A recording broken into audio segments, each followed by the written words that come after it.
Thank you, Chair. First of all, can I tell you a little bit about where I work?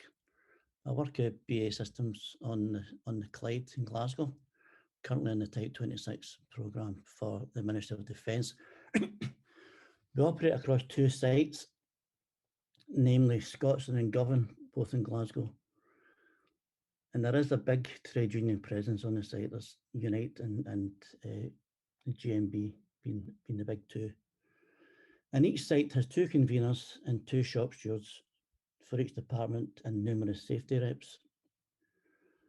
That said, when I first started, I was struck by the lack of trade union activity. In spite of the huge amount of representation, there was little engagement with the workforce. There was 1.5 hour per year you were allowed to have for a meeting. You saw the conveners when discussing a pay deal at a mass meeting, maybe every 2 years or so, depending on the length of the last pay deal. It was a hotbed of passive trade unionism. For electricians, when I became shop steward, I started to address some of these engagement issues by doing some simple and basic stuff. Most members now are on an email list.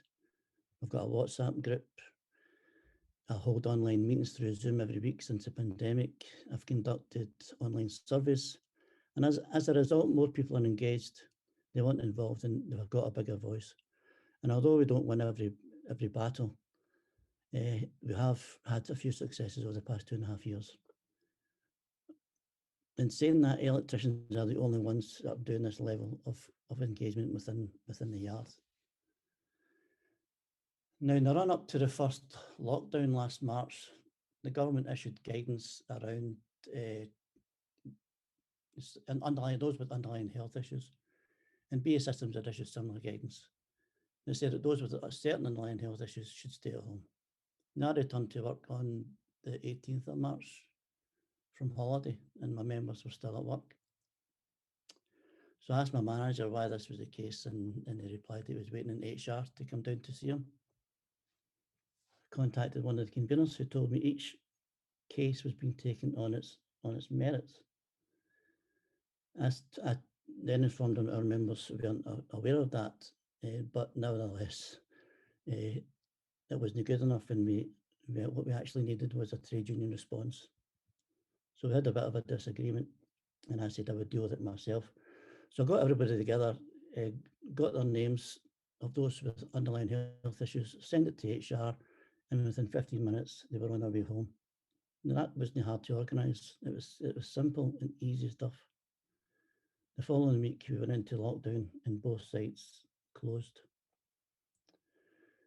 Now, as we all know, there was guidance issued around key workers, and that those were for essential public services, emergency services, infrastructure, security, defence, and so on and so forth. And as time passed by, we suddenly became key workers. Now we're shipbuilders, but because we were working on a defence contract, we became defence workers for the benefit of the guidance.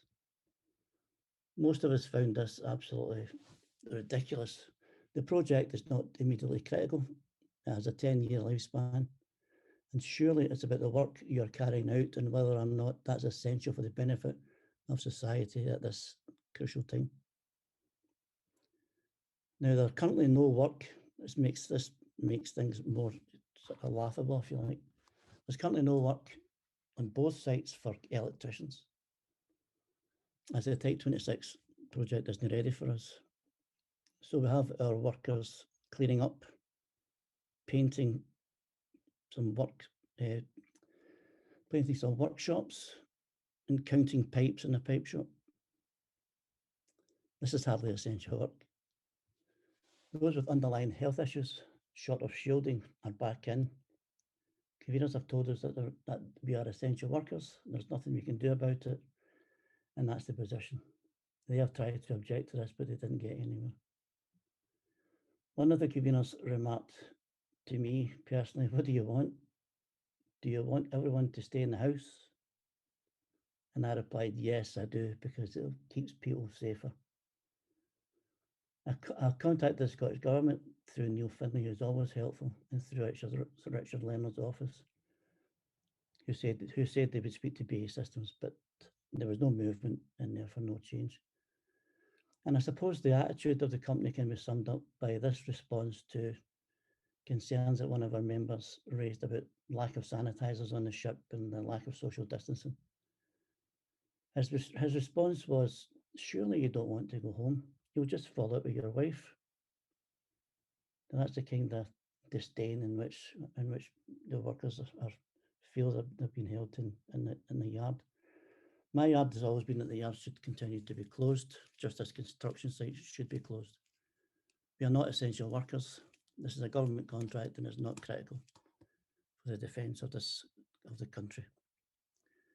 Now, the latest lockdown brought about business as usual, and with the new strain being 70% more transmissible, I asked the Director of Health and Safety what extra measures have been taken to mitigate against this. His response was that we are following government guidance and our safe systems of work are regularly updated. Now, that's clearly not good enough. Meanwhile, people who have been working from home have been told to come into work, contradicting Scottish Government guidance. That is now statutory guidance.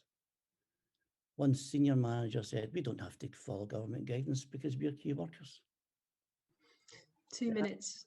But the arrogance of these managers is astounding, and the recklessness of putting people's lives at risk.